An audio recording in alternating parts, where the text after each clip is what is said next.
সুপ্রিয় শিক্ষার্থীবৃন্দ, আশা করি তোমরা সবাই সুস্থ আছো এবং ঘরে থেকে পড়াশোনা চালিয়ে যাচ্ছ। গত ক্লাসে আমরা আলোচনা করেছিলাম টিস্যু কালচার। টিস্যু কালচার সম্পর্কে আমরা বিস্তারিত জেনেছিলাম। টিস্যু কি, কিভাবে টিস্যু কালচার করতে হয়, টিস্যু কালচার করতে গেলে কি কি যন্ত্রপাতির প্রয়োজন হয় এবং টিস্যু কালচারের গুরুত্ব কি ইত্যাদি বিষয় সম্পর্কে আমরা জেনেছিলাম। সেই আলোচনার ধারাবাহিকতায় আজ আমরা বায়োলজির একটি অত্যন্ত আধুনিক প্রযুক্তি নিয়ে আলোচনা করব। সেটি হলো জেনেটিক ইঞ্জিনিয়ারিং বা রিকম্বিনেন্ট ডিএনএ টেকনোলজি। আজ তোমাদের অনলাইন ক্লাসে স্বাগত জানাচ্ছি।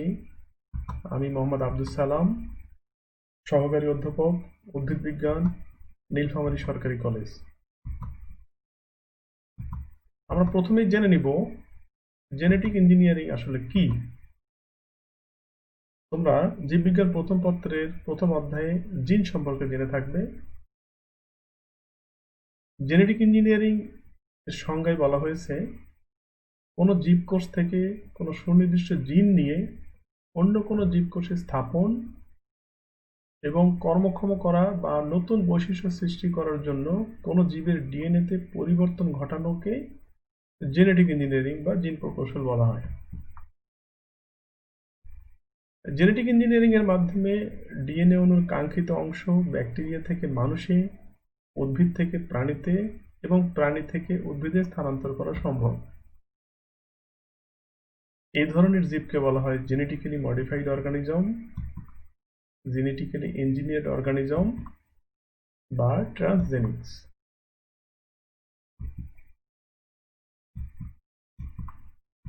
আমরা এবারে জানব রিকম্বিনেন্ট ডিএনএ টেকনোলজি কি। জিন প্রকৌশলগত যে প্রযুক্তির মাধ্যমে কোনো জীবের ডিএনএতে কাঙ্ক্ষিত গাঠনিক পরিবর্তন আনা সম্ভব তাকেই রিকম্বিনেন্ট ডিএনএ টেকনোলজি বলা হয়। এই পদ্ধতি প্রয়োগে কোনো সুনির্দিষ্ট জিন সহ ডিএনএ অণুর অংশকে কোষের বাইরে ছেদন করে ব্যাকটেরিয়ার প্লাজমিড ডিএনএতে প্রতিস্থাপন করা হয়। একে জিন ক্লোনিংও বলা হয়। এভাবে ক্লোন করা জিনটির চাহিদা অনুসারে কাঙ্ক্ষিত জীবে, বিশেষ করে উদ্ভিদে প্রবেশ করানোর মাধ্যমে ট্রান্সজেনিক উৎপাদন করা হয়। রিকম্বিনেন্ট ডিএনএ টেকনোলজির বেশ কিছু টুলস রয়েছে। আমরা দু একটি সম্পর্কে জানার চেষ্টা করব। তার একটি হলো প্লাজমিড। ব্যাকটেরিয়ার ক্রোমোজোম বহির্ভূত বৃত্তাকার ডিএনএ অণুকে প্লাজমিড বলা হয়। বিজ্ঞানী ল্যাডারবার্গ 1952 সালে ইকোলাই ব্যাকটেরিয়া থেকে সর্বপ্রথম প্লাজমিড পৃথক করেন। প্লাজমিডের ডিএনএ অণু স্বাধীনভাবে রেপ্লিকেশন করতে পারে। মূল ক্রোমোজোমের বাইরে একটি অতিরিক্ত ও ক্ষুদ্রাকার ডিএনএ হিসেবে প্রায় সমস্ত ব্যাকটেরিয়াতেই প্লাজমিড বিদ্যমান। আধুনিক বংশগতিবিদ্যার গবেষণায় বিভিন্ন ক্ষেত্রে প্লাজমিড ব্যাপকভাবে ব্যবহার করা হয়। জেনেটিক ইঞ্জিনিয়ারিং এবং জিন ক্লোনিং ইত্যাদি কাজে প্লাজমিড অত্যন্ত উপযোগী বাহক হিসেবে কাজ করে। আমরা চিত্রে দেখতে পাই, এই বাম পাশের চিত্রটি ব্যাকটেরিয়াল ডিএনএ এবং ডান পাশে যে বৃত্তাকার ডিএনএ, এটাকে বলা হয় প্লাজমিড। এবারে আমরা জানব রেস্ট্রিকশন এনজাইম কি। যে এনজাইম প্রয়োগ করে ডিএনএ অণুর সুনির্দিষ্ট সিকোয়েন্সের একটি অংশ কেটে নেওয়া যায়, ওই এনজাইমকে রেস্ট্রিকশন এনজাইম বলে। এদেরকে রেস্ট্রিকশন এন্ডোনিউক্লিয়াসও বলা হয়। এরা ডিএনএ অণুর একটি নির্দিষ্ট সিকোয়েন্স, যাকে রেস্ট্রিকশন সাইট বলা হয়, তা কেটে দিতে সক্ষম। এ ধরনের এনজাইম প্রাকৃতিকভাবেই ব্যাকটেরিয়া কোষে বিদ্যমান থাকে। এরা ডিএনএ সূত্র কাটার জন্য নিজস্ব সিকোয়েন্স শনাক্ত করতে পারে এবং ওই রেস্ট্রিকশন সাইট কেটে দিতে পারে। একটি উল্লেখযোগ্য রেস্ট্রিকশন এনজাইম হলো ইকোআরআই, BAM-H1, HIN-111 ইত্যাদি। রিকম্বিনেন্ট ডিএনএ প্রস্তুত করার বেশ কিছু ধাপ রয়েছে। এই পর্যায়ক্রমিক ধাপগুলো আমরা আলোচনা করব। আমরা জেনে নেই সেই ধাপ সমূহ কি কি। প্রথমত, কাঙ্ক্ষিত ডিএনএ বা টার্গেট ডিএনএ নির্বাচন করতে হবে। এরপর একটি বাহক নির্বাচন করতে হবে যার মাধ্যমে ডিএনএ খণ্ডটি স্থানান্তর করা যাবে। নির্দিষ্ট স্থানে ডিএনএ অণুকে ছেদন করার জন্য প্রয়োজনীয় রেস্ট্রিকশন এনজাইম নির্বাচন, ছেদনকৃত ডিএনএ খণ্ডসমূহ সংযুক্ত করার জন্য ডিএনএ লাইগেজ এনজাইম নির্বাচন, কাঙ্ক্ষিত ডিএনএ সহ বাহক ডিএনএ এর অনুলিপনের জন্য একটি পোষক নির্বাচন, কাঙ্ক্ষিত ডিএনএ খণ্ড সমন্বয়ে প্রস্তুতকৃত রিকম্বিনেন্ট ডিএনএ এর বহিঃপ্রকাশ মূল্যায়ন, কাঙ্ক্ষিত জীবকোষে রিকম্বিনেন্ট ডিএনএ প্রবেশ করানো। আমরা পর্যায়ক্রমে এই ধাপগুলো সম্পর্কে বিস্তারিত জানব। কাঙ্ক্ষিত ডিএনএ বা টার্গেট ডিএনএ নির্বাচন। প্রথমেই রিকম্বিনেন্ট ডিএনএ তৈরির প্রথম পদক্ষেপ হলো কাঙ্ক্ষিত ডিএনএ নির্বাচন। নির্বাচনের পর কাঙ্ক্ষিত জীবের কোষ থেকে ডিএনএকে পৃথক করতে হবে।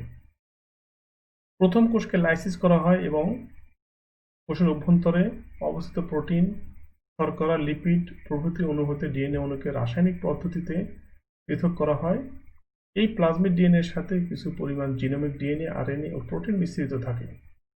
পরবর্তীতে সিজিএম ক্লোরাইড বা সুক্রোজ গ্রেডিয়েন্ট সেন্ট্রিফিউজের মাধ্যমে উক্ত মিশ্রণকে নির্দিষ্ট ব্যান্ড আকারে আহরণ করে নেওয়া হয়। এরপর বাহক নির্বাচন। কাঙ্ক্ষিত ডিএনএ এর প্রয়োজনীয় অংশ বহন করার জন্য একটি বাহক বা ভেক্টর নির্বাচন করতে হয়। ব্যাকটেরিয়াতে অবস্থিত প্লাজমিড ডিএনএকে কাঙ্ক্ষিত ডিএনএ বহন করার জন্য বাহক হিসেবে ব্যবহার করা হয়। এই বাহক প্লাজমিড ডিএনএকে প্রয়োজন অনুযায়ী পরিবর্তন করে নেওয়া যায়। কাঙ্ক্ষিত ডিএনএকে নির্দিষ্ট স্থানে ছেদন। সুনির্দিষ্ট রেস্ট্রিকশন এনজাইম প্রয়োগ করে কাঙ্ক্ষিত ডিএনএ এর নির্দিষ্ট অংশকে খণ্ড করা হয়। একই এনজাইম প্রয়োগ করে বাহক ডিএনএ যেমন অ্যাগ্লোব্যাকটেরিয়াম টিমিফ্যাসিয়েন্স এর প্লাজমিড ডিএনএ হতেও অনুরূপ খণ্ড বের করে নেওয়া হয়। বর্তমানে কাঙ্ক্ষিত ডিএনএ খণ্ড এ সংক্রান্ত ডিএনএ খণ্ড বহন করে। বিভিন্ন জীবের জন্যই লাইব্রেরি আছে, যেমন ইকোলাই লাইব্রেরি, মানব জিনোম লাইব্রেরি ইত্যাদি। এখন আবার কমপ্লিমেন্টারি ডিএনএ লাইব্রেরিও আছে। সিডিএনএ হলো এমআরএনএ এর কমপ্লিমেন্টারি কপি। যেসব জিন বহিঃপ্রকাশ ঘটাতে সক্ষম সেসব জিন সিডিএনএ লাইব্রেরিতে পাওয়া যায়। একজন গবেষক সিডিএনএ লাইব্রেরি থেকে তার কাঙ্ক্ষিত ডিএনএ খণ্ড পেতে পারেন। ডিএনএ হাইব্রিডাইজেশন প্রোব ব্যবহার করে লাইব্রেরি থেকে ক্লোন শনাক্ত করে পিসিআর এর মাধ্যমে সেই কাঙ্ক্ষিত সিকোয়েন্স খণ্ড বের করে আনা যাবে। বর্তমানে জিন মেশিনের সাহায্যে সহজেই ডিএনএ হাইব্রিডাইজেশন প্রোব ও পিসিআর এ ব্যবহৃত প্রাইমার তৈরি করা যায়।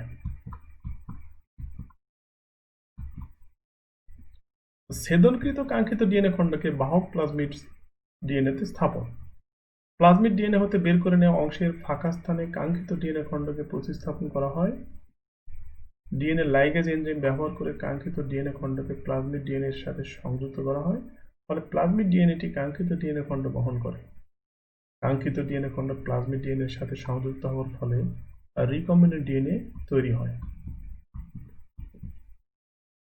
এরপর পোষক নির্বাচন এবং রিকম্বিনেন্ট প্লাজমিড ডিএনএ পোষকদের প্রবেশ করানো। রিকম্বিনেন্ট ডিএনএ অণুকে পরে কোনো পোষক ব্যাকটেরিয়ামে প্রবেশ করানো হয়। স্বাভাবিক অবস্থায় ব্যাকটেরিয়া অন্য কোনো প্লাজমিড গ্রহণ করে না। ক্যালসিয়াম সমৃদ্ধ করে হিট শকের মাধ্যমে বিশেষ পরিবেশ সৃষ্টি করলে প্লাজমিড গ্রহণ করতে পারে।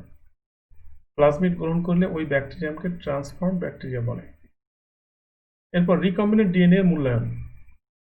সাধারণত রিকম্বিনেন্ট ডিএনএ প্রস্তুত করার কাজটি সফলভাবে সম্পন্ন হয়েছে কিনা তা প্রমাণ করার জন্য প্রাথমিকভাবে বেশ কিছু পরীক্ষা নিরীক্ষা করে দেখা হয়।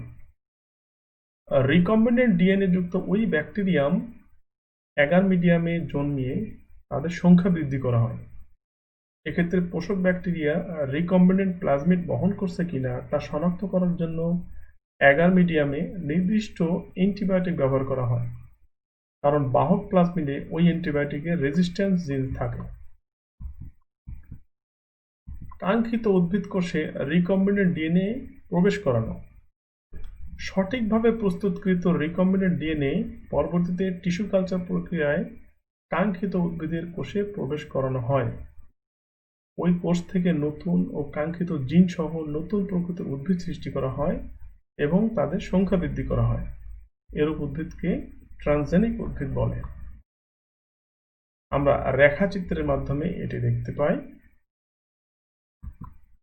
রিকম্বিনেন্ট ডিএনএ টেকনোলজি আমরা যদি একটি পরিপূর্ণ চিত্রের মাধ্যমে দেখি, তাহলে ইকোলাই ব্যাকটেরিয়া থেকে প্লাজমিড আলাদা করে নেওয়া হয় এবং তার সাথে একটি জিন, হিউম্যান সেল থেকে জিন, যে জিন ইনসুলিন জিন বলা হয়, এটিকে কেটে নিয়ে প্লাজমিডের সাথে সংযুক্ত করে সেটাকে রেপ্লিকেট করা হয় নতুন একটি ইকোলাই ব্যাকটেরিয়ার মধ্যে। পরবর্তীতে সেই ব্যাকটেরিয়াকে রেপ্লিকেশন ঘটিয়ে সংখ্যা বৃদ্ধি করা হয় এবং সেখান থেকে ইনসুলিন আলাদা করা হয়। সুপ্রিয় শিক্ষার্থীবৃন্দ, আশা করি রিকম্বিনেন্ট ডিএনএ টেকনোলজি সম্পর্কে তোমরা কিছুটা ধারণা পেয়েছো। পরবর্তীতে আমরা চেষ্টা করব এ বিষয়ে আরও বিস্তারিত আলোচনা করতে। তোমরা তোমাদের টেক্সট বই দেখে বিষয়টি সম্পর্কে ধারণা নেবে এবং পরীক্ষার জন্য প্রস্তুত হবে। ধন্যবাদ সবাইকে সাথে থাকার জন্য।